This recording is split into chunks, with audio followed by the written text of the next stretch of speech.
The bullet shattered the lantern above Penelope Martinez's head, plunging the general store into smoky darkness as glass rained down like deadly snow, and she knew with absolute certainty that her father's debts had finally come to collect her life as payment.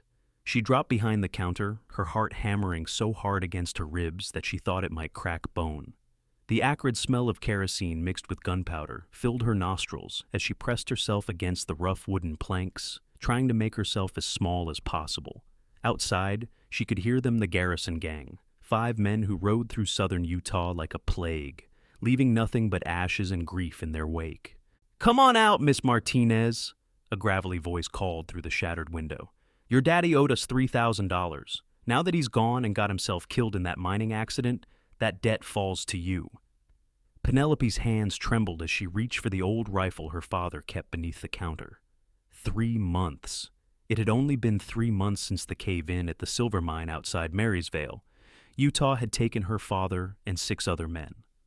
3 months since she'd learned that Antonio Martinez had borrowed money from the worst kind of men to keep his general store running. 3 months since her world had collapsed like those mine tunnels. "We know you are in there," another voice joined in, younger but no less menacing. "Boss says we can take payment in other ways if you do not have the cash."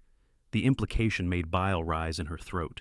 Penelope checked the rifle with shaking hands. 2 bullets. She had 2 bullets against 5 armed outlaws, and even if she was the best shot in Millard County, those odds would get her killed. Another shot rang out, this one taking out the front window entirely. Penelope squeezed her eyes shut, pressing her forehead against the cool metal of the rifle barrel. She was 22 years old, and she was going to die in her father's store, murdered over a debt she had not even known existed until these devils had come calling a week ago. "Last chance, señorita," the gravelly voice called again.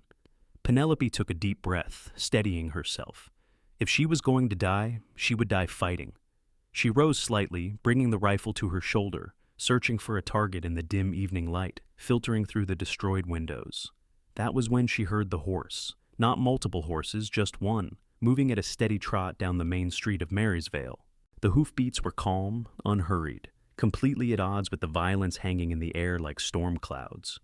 "Well now," a new voice drawled, rich and deep with an accent that spoke of Texas plains and long cattle drives. "This seems like an unfair fight." Penelope risked a glance through a gap in the counter. A man sat astride a dappled gray horse, silhouetted against the orange sky of sunset. He wore a dark hat, pulled low, and even from her limited vantage point, she could see the easy way he sat in the saddle, the posture of a man who had spent more of his life on horseback than on foot. "Move along, stranger," one of the Garrison gang members said. "This is not your business." "See, that is where you are wrong," the stranger said, and Penelope heard something dangerous beneath the lazy drawl. "I am making it my business. There are 5 of us and 1 of you," gravelly voice said. "You want to die for some girl you do not even know?" A pause stretched out, heavy with tension. Then the stranger spoke again, and this time his voice was cold as a mountain stream.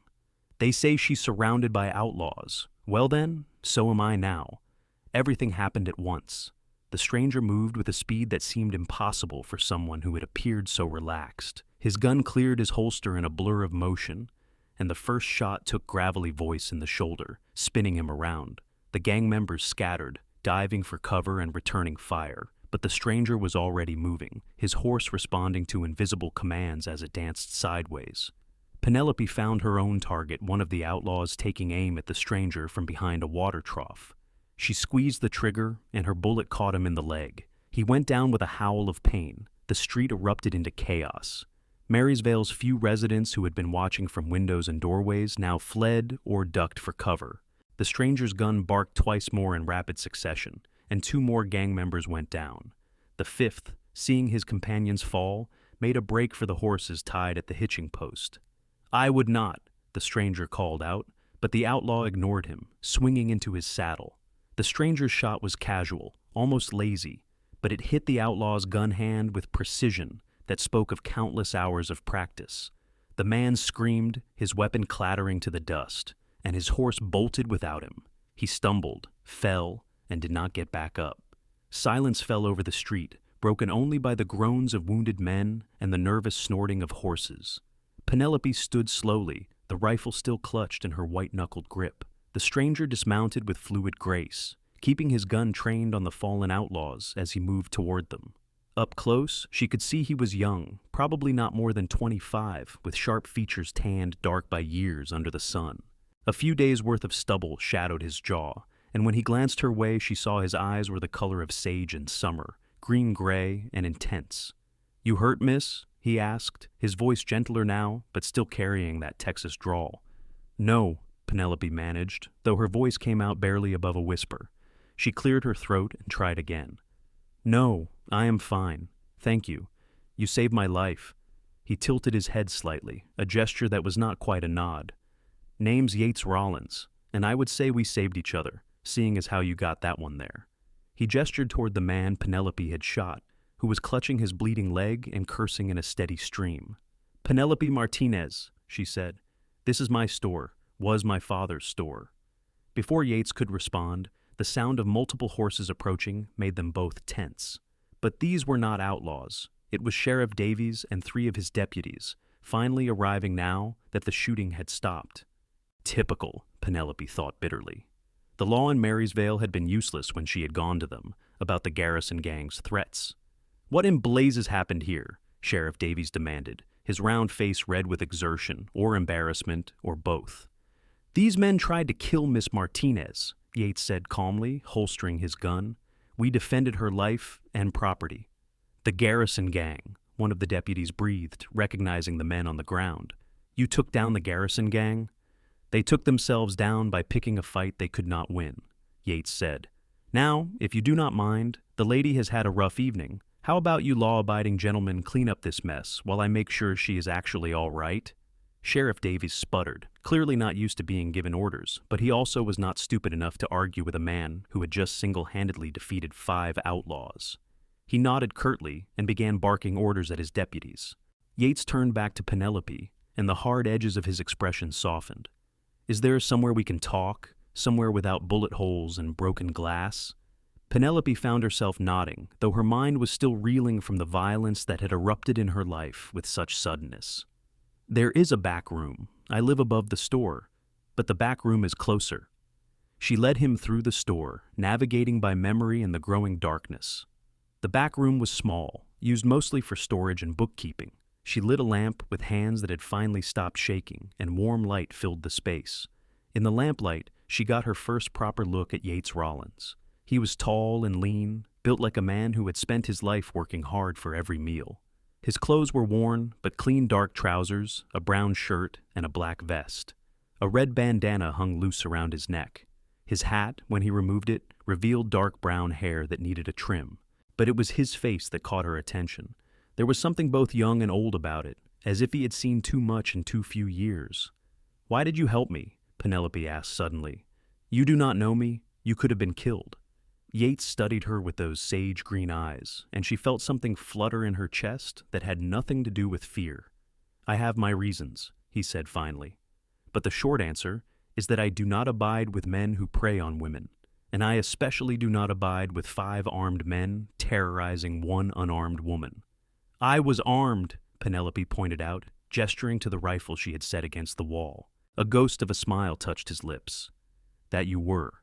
And that was a fine shot, by the way. Your father teach you to shoot?" The mention of her father brought a sharp pang to her chest. "Yes. He said every person in Utah Territory needed to know how to handle a gun, man or woman." "Smart man?" "He was, but not smart enough to avoid borrowing money from criminals." The bitterness in her voice surprised even herself. Yates pulled up a crate and sat down, gesturing for her to do the same.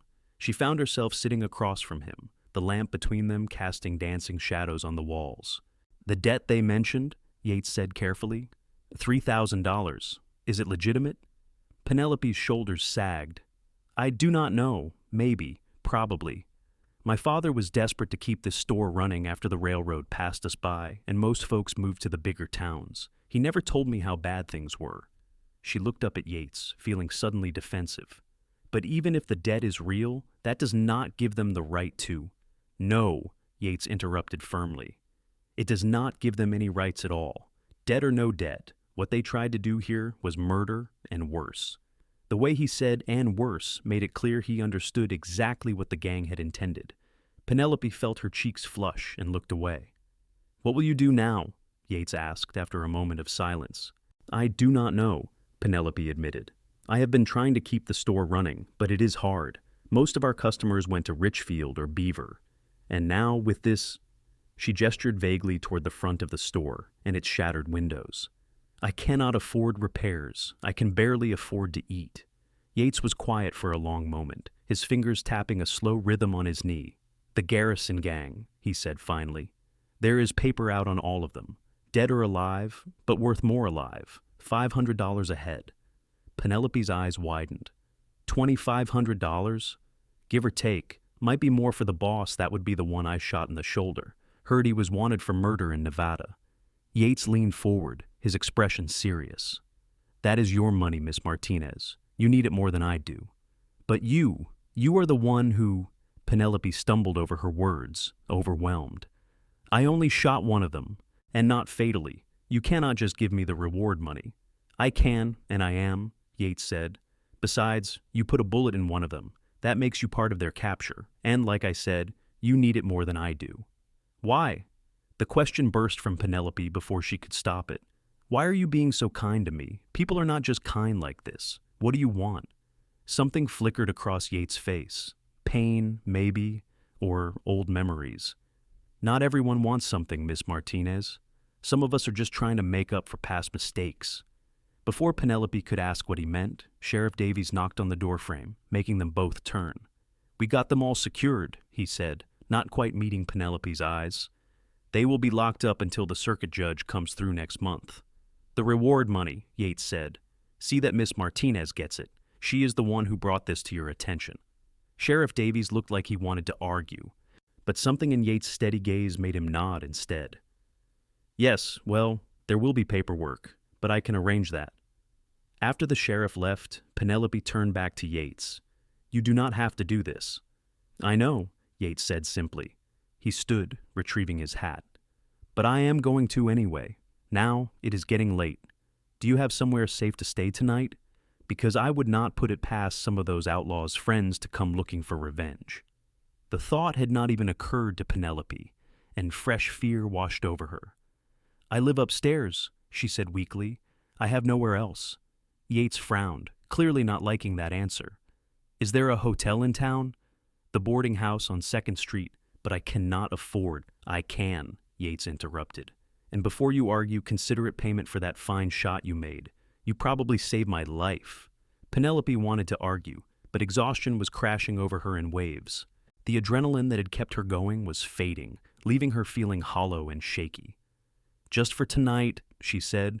"Tomorrow I will figure something out." "Tomorrow we both will," Yates said, and there was something in his tone that suggested he was not planning on leaving Marysvale anytime soon. They locked up the store, or what was left of it, and Yates walked her to the boarding house, his horse trailing behind them on a loose rein. The proprietor, Mrs. Fletcher, was a kind woman in her 50s who clucked over Penelope like a worried hen when she heard what had happened. "You poor dear," Mrs. Fletcher said, ushering Penelope inside. "Of course you can stay here, and you too, Mr. Rollins, if you need a room."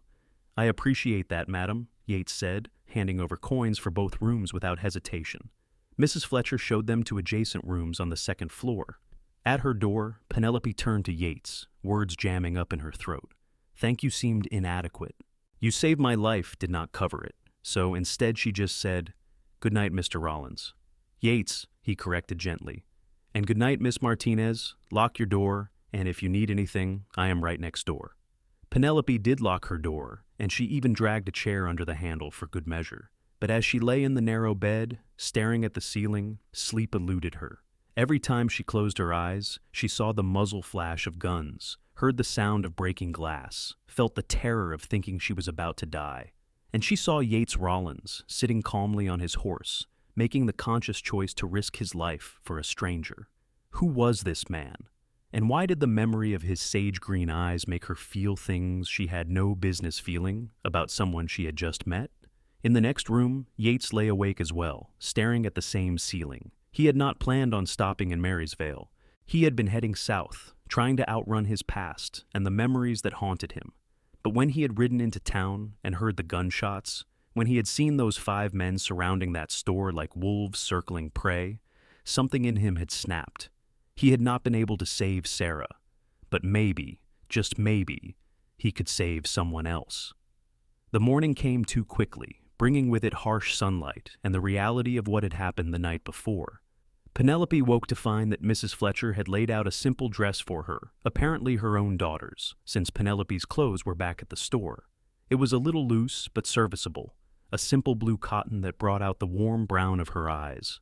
Downstairs, she found Yates already at the breakfast table, a plate of eggs and bacon in front of him. He stood when she entered, that old-fashioned courtesy that seemed to be the part of who he was. "Morning," he said. "I hope you slept better than I did." "Not particularly," Penelope admitted, sitting down across from him. Mrs. Fletcher brought her a plate without being asked, and Penelope realized she was ravenous. She could not remember the last time she had eaten a full meal. They ate in silence for a few minutes before Yates spoke. "I went by the store this morning, early, wanted to check on things." Penelope's fork paused halfway to her mouth. "And? Someone tried to break in during the night, did not succeed. Your locks are solid, but there were fresh marks on the back door." Fear spiked through her. "The gang has friends. Or family?" Yates agreed grimly. "Which is why I have been thinking. You cannot go back there alone, not until things settle down."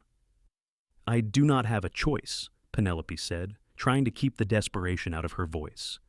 "That store is all I have. It is my home, my livelihood. If I abandon it, someone will strip it clean within a week." "I am not suggesting you abandon it," Yates said carefully. "I am suggesting you let me help you protect it." Penelope stared at him. "You want to stay? Why would you do that?" Yates looked down at his plate, his jaw working as if he was struggling with what to say.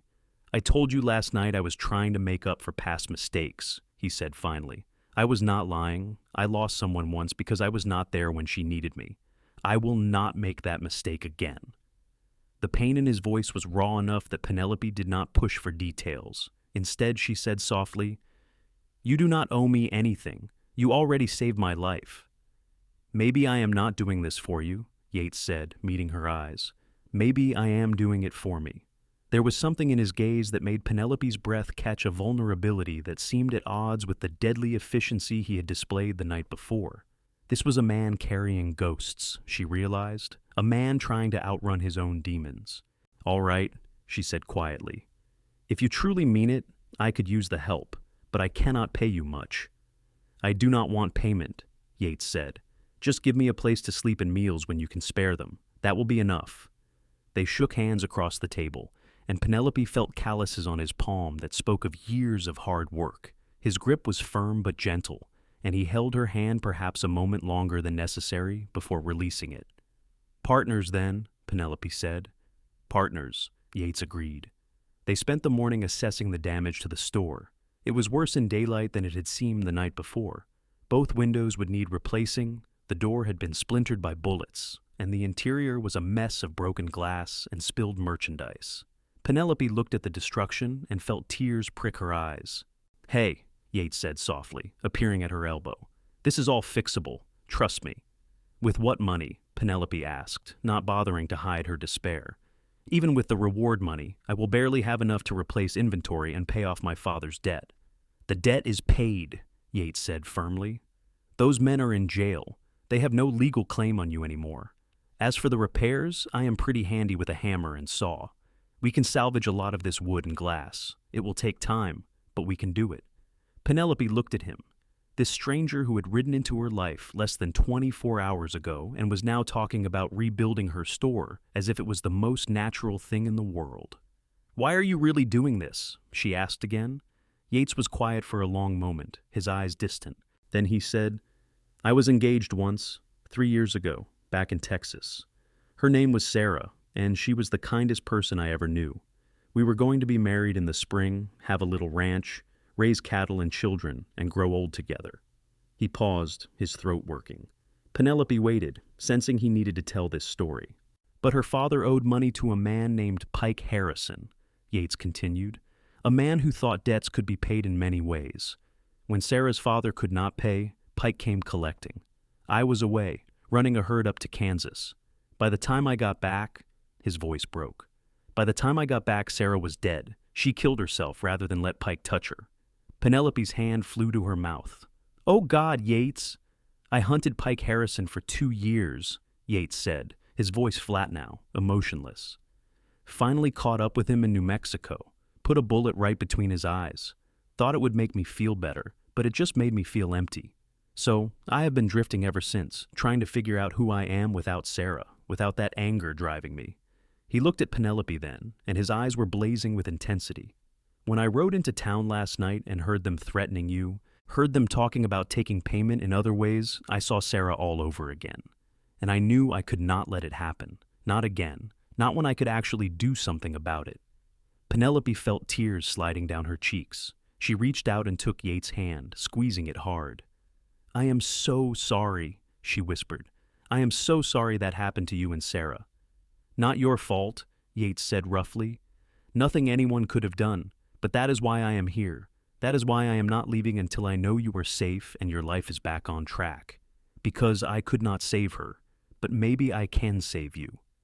They stood there in the wreckage of the store, hands clasped, 2 wounded souls finding unexpected understanding in each other's pain. The next few weeks passed in a blur of hard work and slow healing. Yates proved to be as skilled with repairs as he had claimed, and together they rebuilt the store piece by piece. Penelope found herself enjoying his company more than she wanted to admit. He was quiet but not sullen, quick to smile when something amused him, and endlessly patient when teaching her carpentry skills she had never needed before.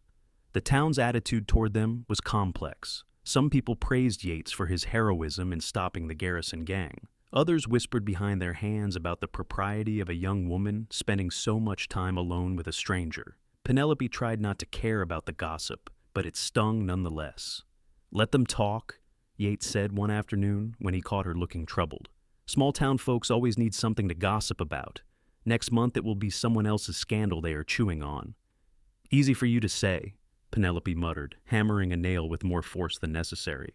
You are a man. Your reputation is not at stake. Fair point, Yates acknowledged. He was quiet for a moment, then said carefully, If the talk bothers you too much, I can sleep at the livery stable. Would not be the first time I bunked down with horses. No, Penelope said quickly, surprising herself. No, I do not care what they think.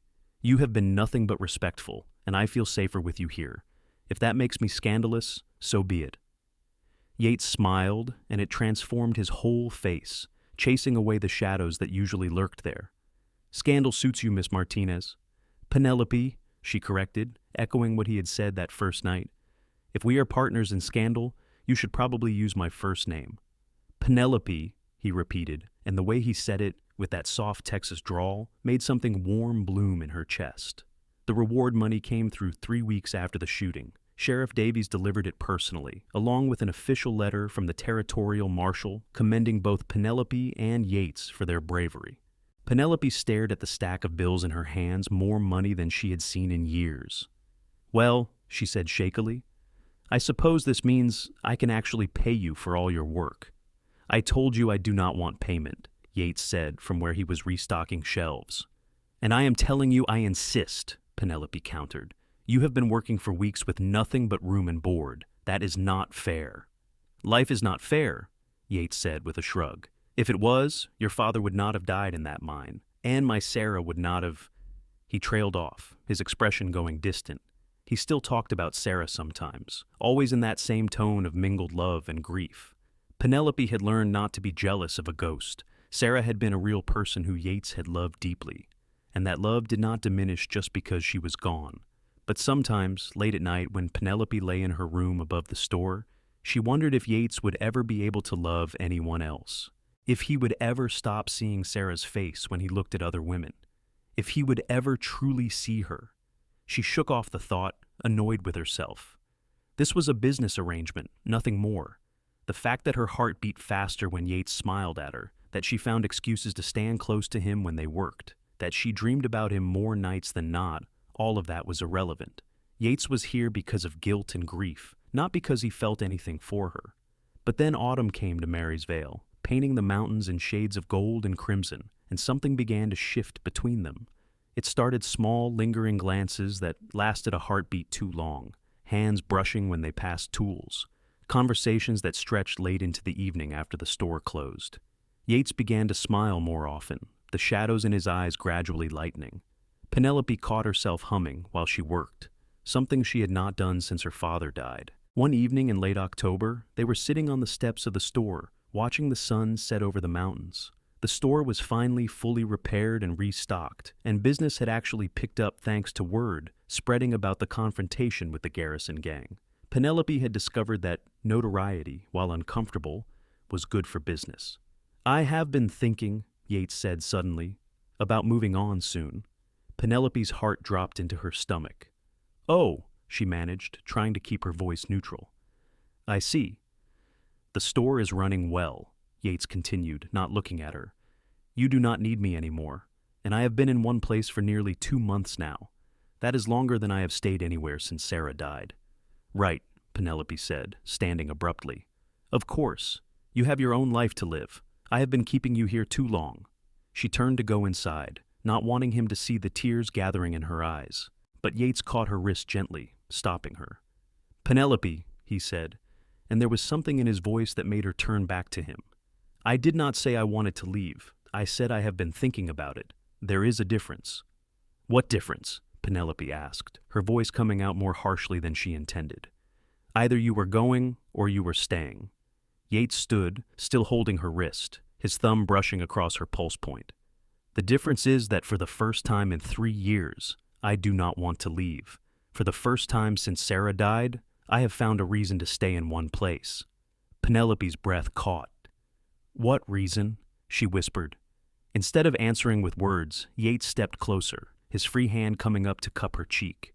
His eyes searched hers, asking a question. Penelope answered by rising on her toes and closing the distance between them. The kiss was gentle at first, tentative, as if they were both afraid it might shatter if they pressed too hard. But then, Yates made a soft sound in the back of his throat and deepened the kiss, and Penelope felt like she was falling and flying at the same time. His arms came around her, pulling her close, and she melted into him, her hands fisting in his shirt. When they finally broke apart, both breathing hard, Yates rested his forehead against hers. "That is why I do not want to leave," he said roughly. "You, Penelope Martinez, you are the reason." "I thought you were still in love with Sarah," Penelope admitted, her voice barely audible. "I will always love Sarah," Yates said honestly.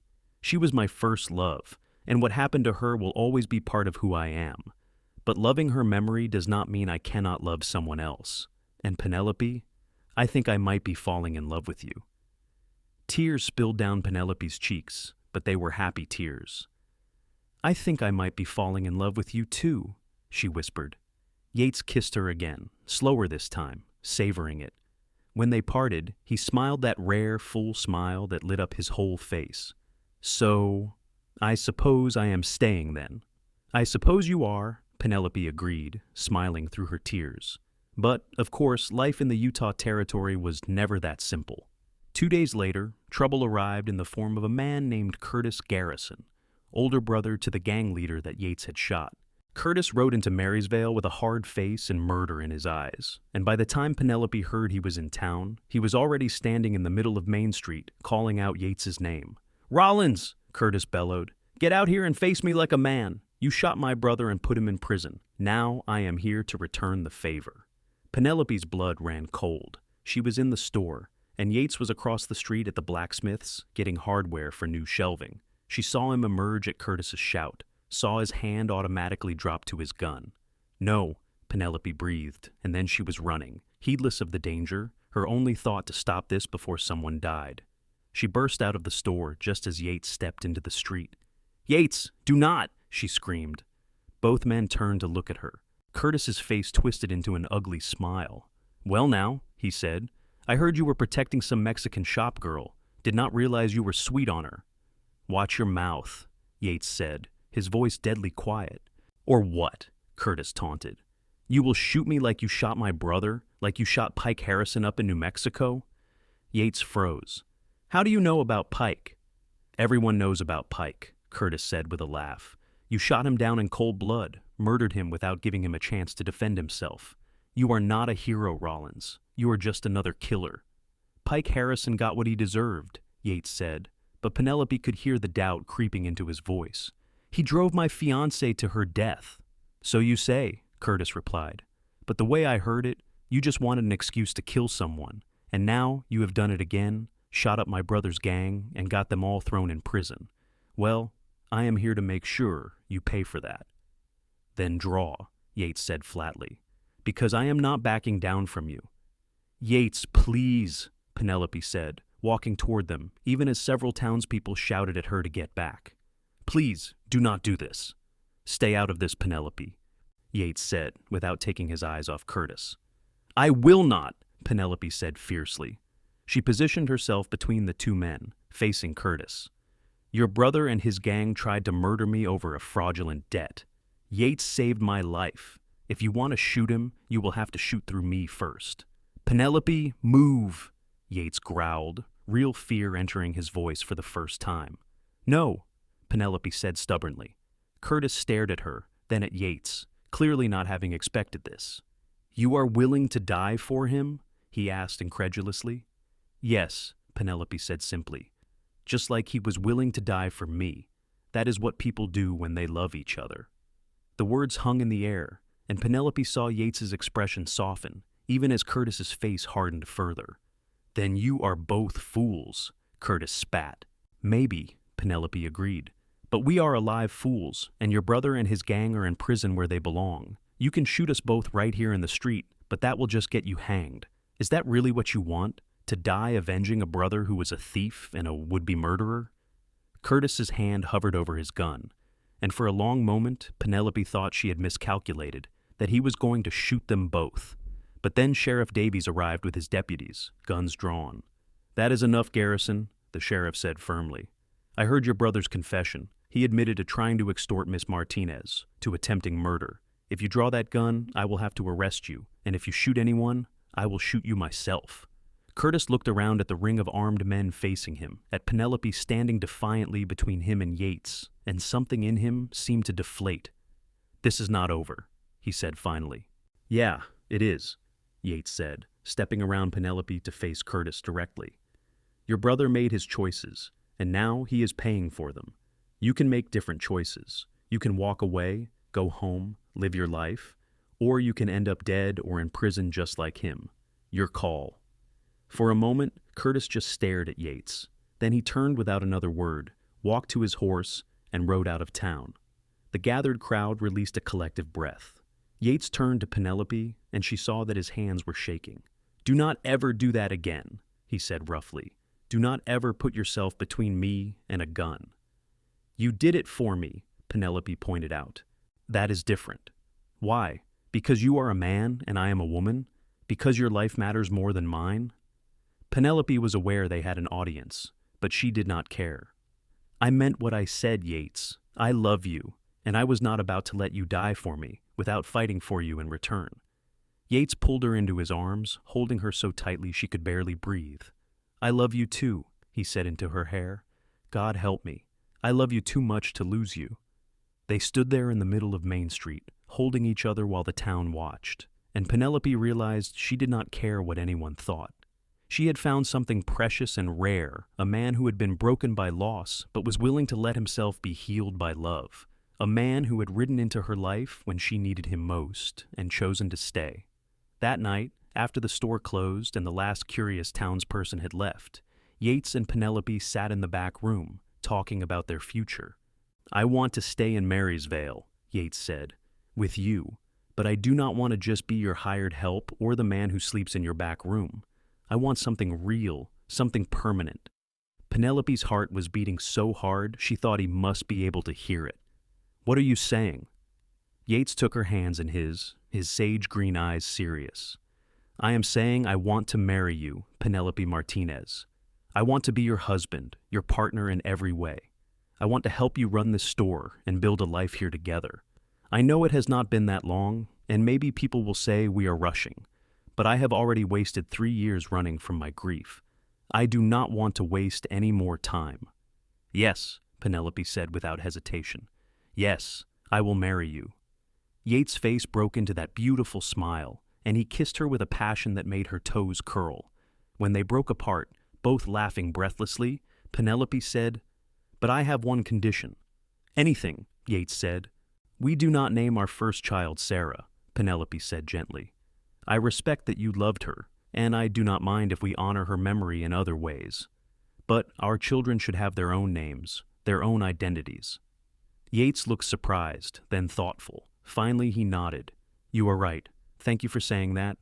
I do not want to live in the past anymore. I want to build a future with you." They were married a month later, in November of 1881, in a simple ceremony at the small church in Marysvale. Mrs. Fletcher cried happy tears. Sheriff Davies served as a witness, and half the town turned out to see the wedding. Penelope wore a dress she had sewn herself from white cotton, with lace trim she had traded for at the store. Yates wore his best clothes and looked more nervous than he had, facing down 5 outlaws. "I do not know much about being a husband," he admitted as they stood together before the minister. "I only know how to work hard and try to be a good man." "That is all I need," Penelope said softly. They exchanged vows in front of God and the community, promising to love and honor each other for the rest of their lives.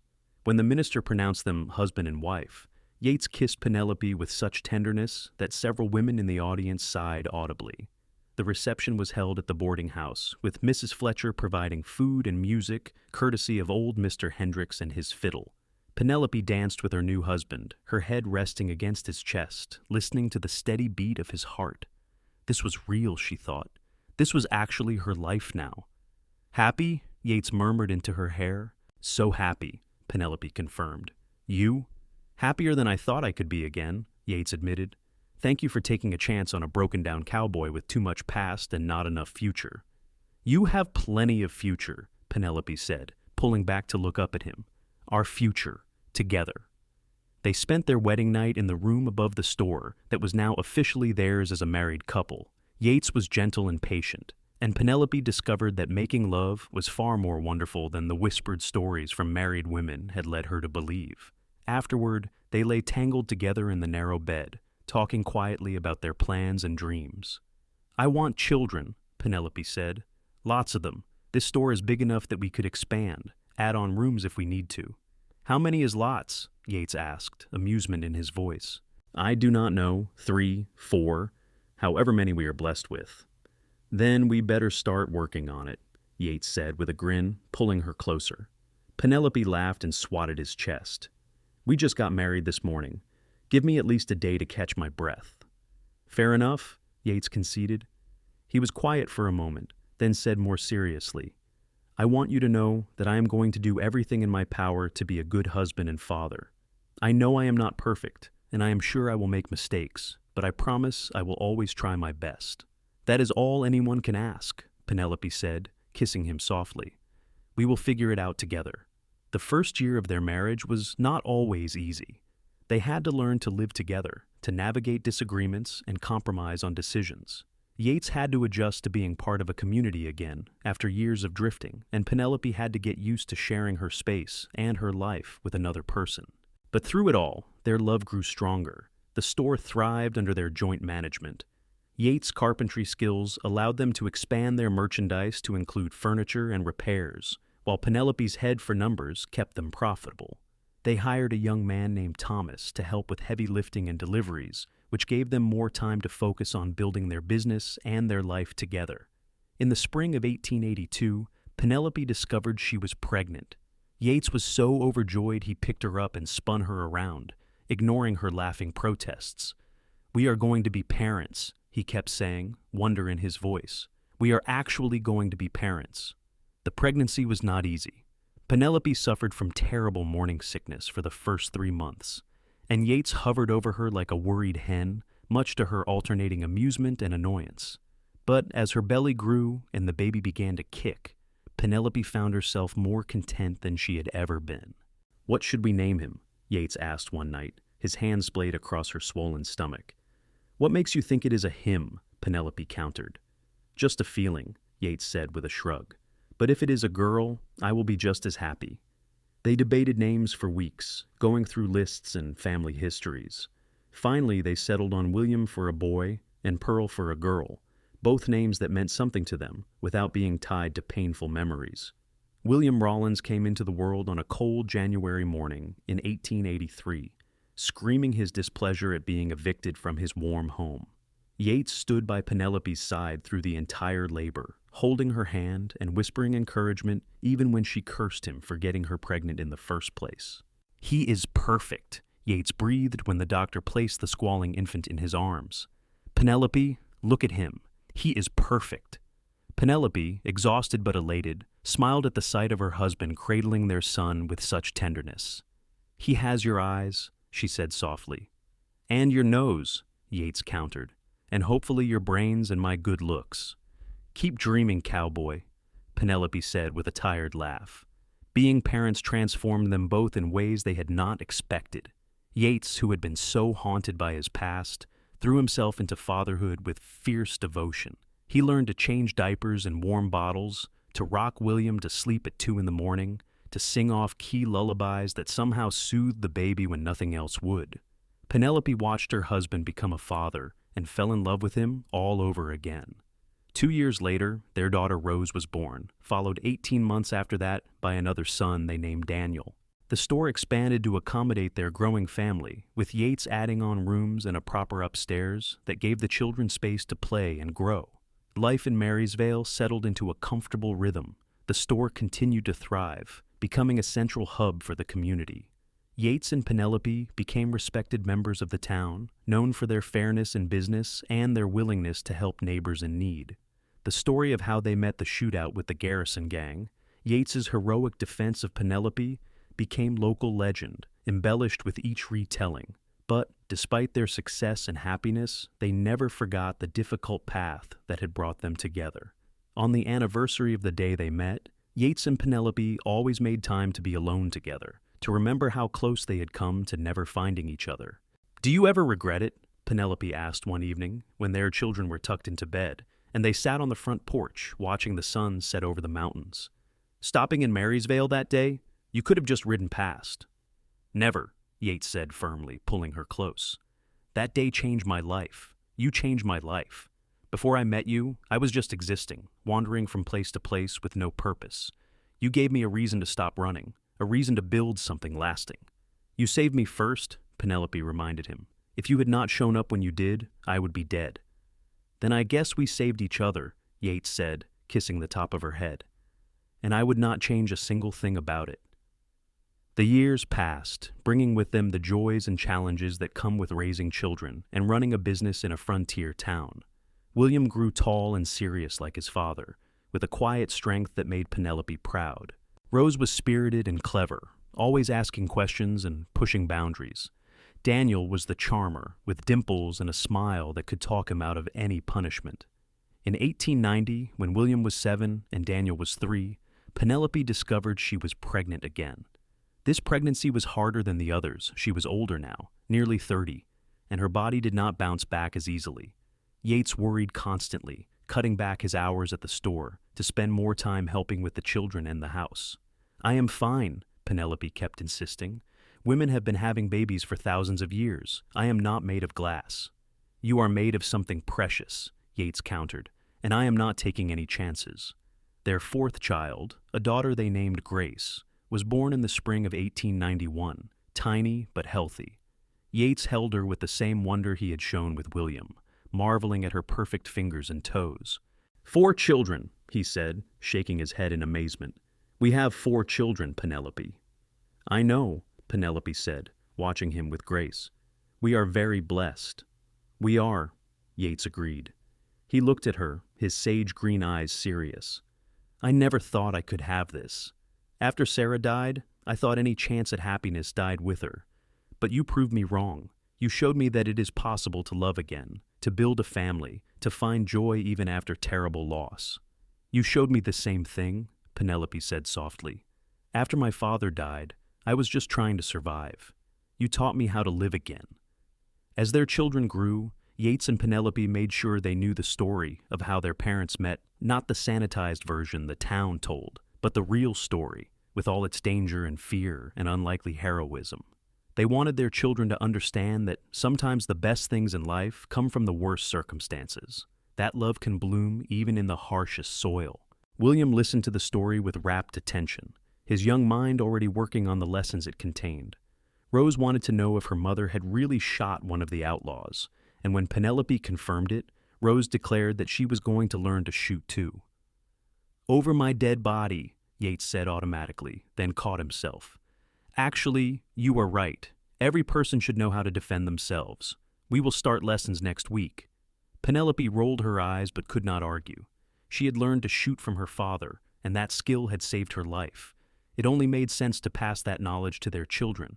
Daniel, always the practical one, wanted to know about the reward money. "So we are rich because those bad men tried to hurt Mama?" he asked. "We are comfortable because Mama and I work hard," Yates corrected gently. "The reward money helped us rebuild the store, but it is our hard work that keeps food on the table and a roof over our heads."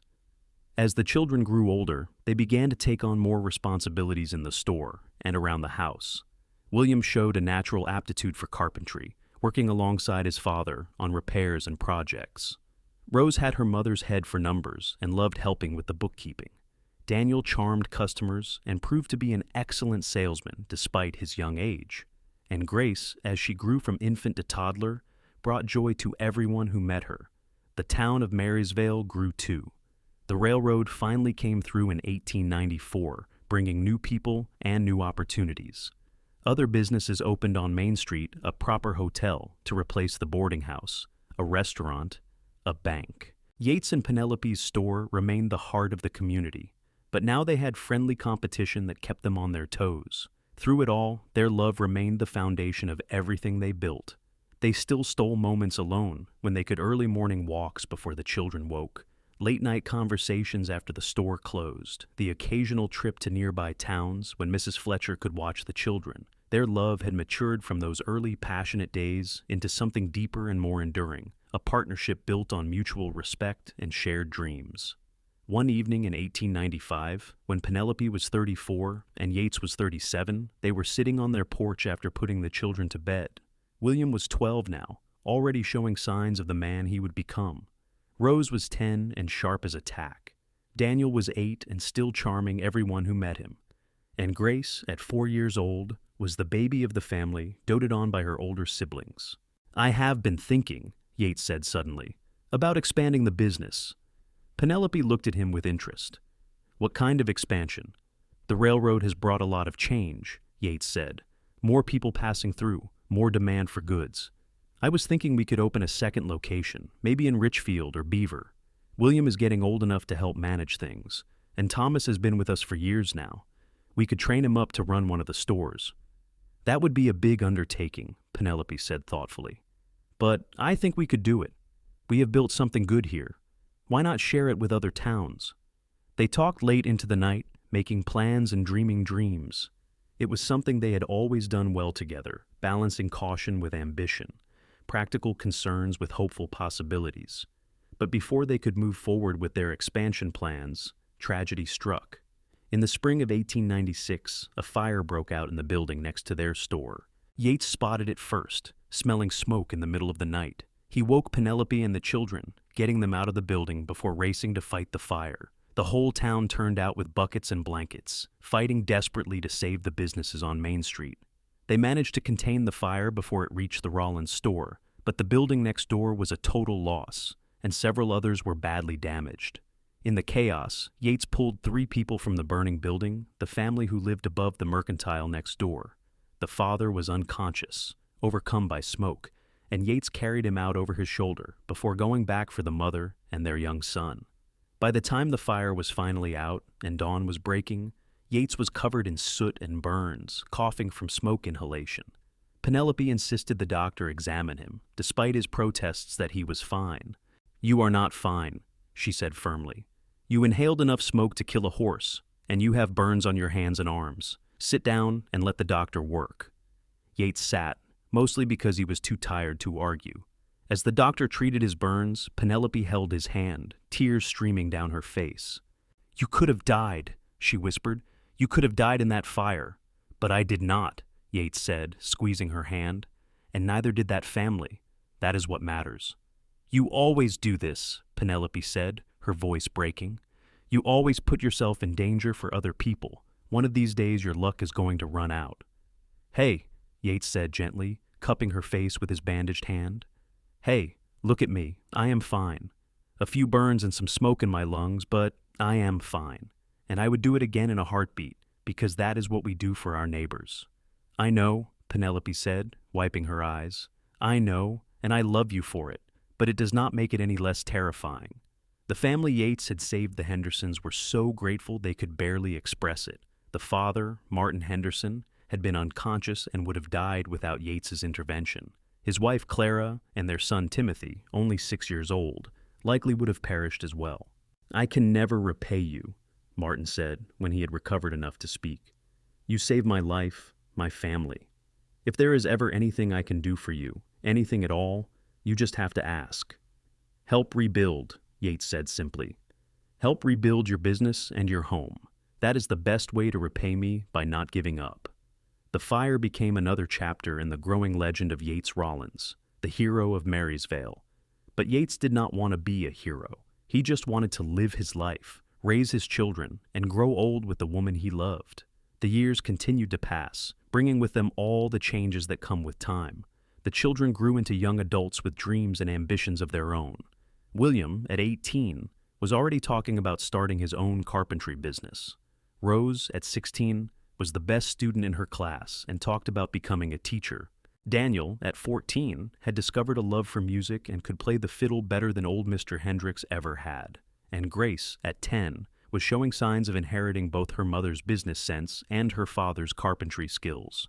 Penelope and Yates watched their children grow with pride and no small amount of wonder. "How did we get so lucky?" Penelope asked one evening as they watched their children gathered around the dinner table, arguing good-naturedly about something inconsequential. "I do not know," Yates admitted. "Some days I still feel like that broken man who rode into town back in '81, sure that he would never be happy again.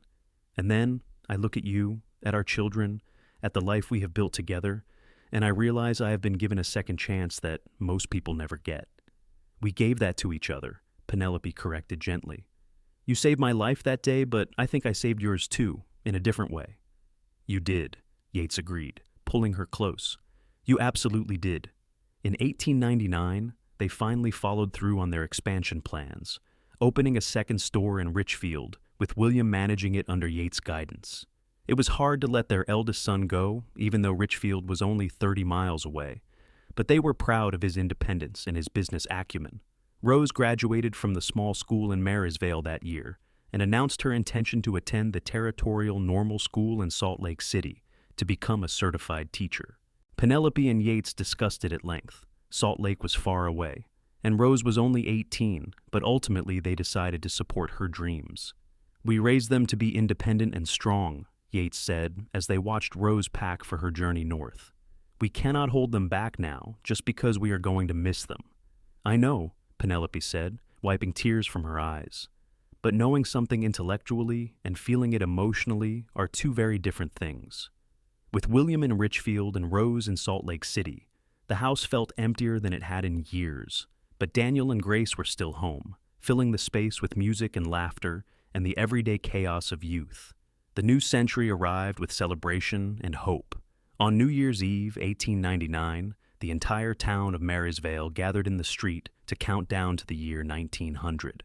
Yates and Penelope stood with their arms around each other, Daniel on one side and Grace on the other, marveling at how much had changed in less than 20 years. "We have been together for 19 years, Penelope said as the clock struck midnight and fireworks lit up the sky. 19 years since you rode into my life and changed everything." "Best decision I ever made," Yates said, kissing her, while their children groaned in mock disgust. "Best decision by far." As the years of the new century unfolded, life continued its steady rhythm. William married in 1902, a sweet young woman named Elizabeth from Richfield, and they gave Yates and Penelope their first grandchild, a boy they named James, in 1903.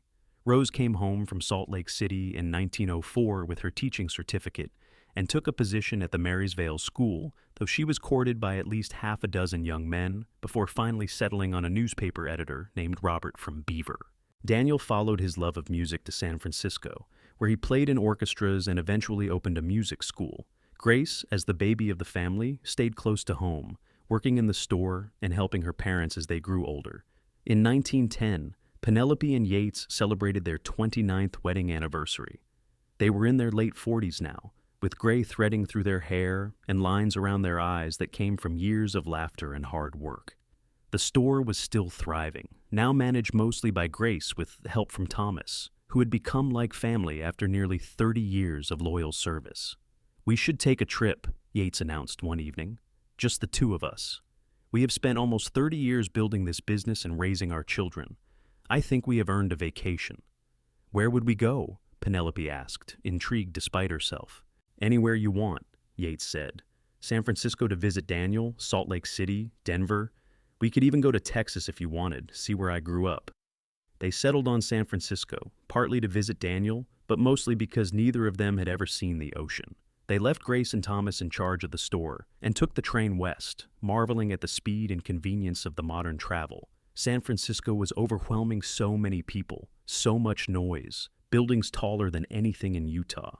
But Daniel met them at the station with hugs and a carriage, taking them to his small but comfortable home near Golden Gate Park. "I cannot believe you actually came," Daniel said, grinning. "I have been inviting you for years." "Your mother finally wore me down," Yates said with a wink at Penelope. They spent 2 weeks in San Francisco, seeing the sights and attending one of Daniel's concerts. But the highlight was the day Daniel took them to the ocean. Penelope stood on the beach, her shoes in her hand, and her skirts hitched up to her knees, watching the waves roll in with wonder on her face. "It just goes on forever," she breathed. "I knew it would be big, but I did not really understand until now." Yates stood beside her, equally awed. "Makes you feel pretty small, does not it?" "And pretty lucky," Penelope added, taking his hand.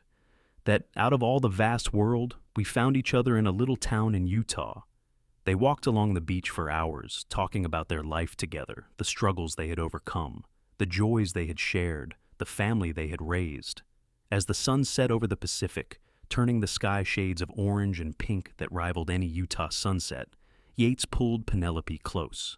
"I want you to know," he said seriously, "that these past 30 years with you have been the greatest gift of my life. You took a broken man and made him whole again. You gave me a family, a home, a purpose.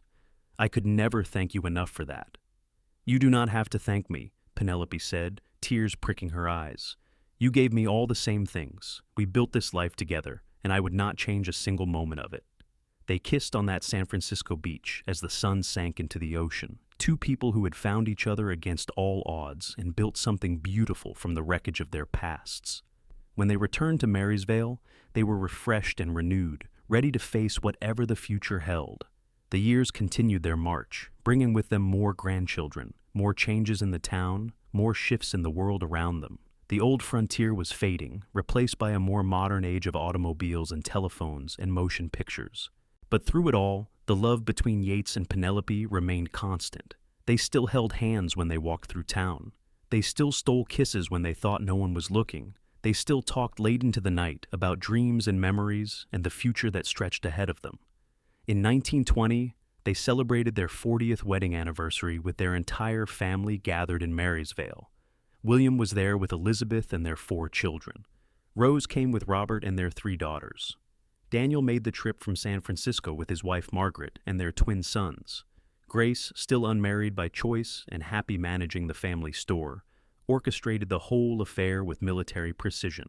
40 years, Yates said in his toast at the party, his voice still strong despite the weight of decades. 40 years ago, I rode into this town expecting nothing more than a meal and a place to sleep for the night. Instead, I found the love of my life. He looked at Penelope, his eyes still that same sage green that had captured her heart so long ago. "You saved me, Penelope Martinez Rollins. In every way a person can be saved, and I have spent every day of these 40 years trying to be worthy of the gift you gave me." Penelope stood, taking his hand. "And you saved me first," she said, her voice carrying to every corner of the crowded room. "When outlaws threatened my life and my future, you rode in like something out of a story and chose to stand with me. You taught me what love really means, not just passion or romance, but partnership and commitment and choosing each other every single day. Their children and grandchildren applauded, and Daniel struck up a waltz on his fiddle. Yates led Penelope to the center of the room, and they danced as they had on their wedding night 40 years before, moving together with the ease of long practice and deep love. As the evening wore on and the party continued around them, Yates and Penelope slipped away to sit on their front porch, the same porch where they had spent countless evenings watching the sun set over the mountains. "Do you think it will always be like this?"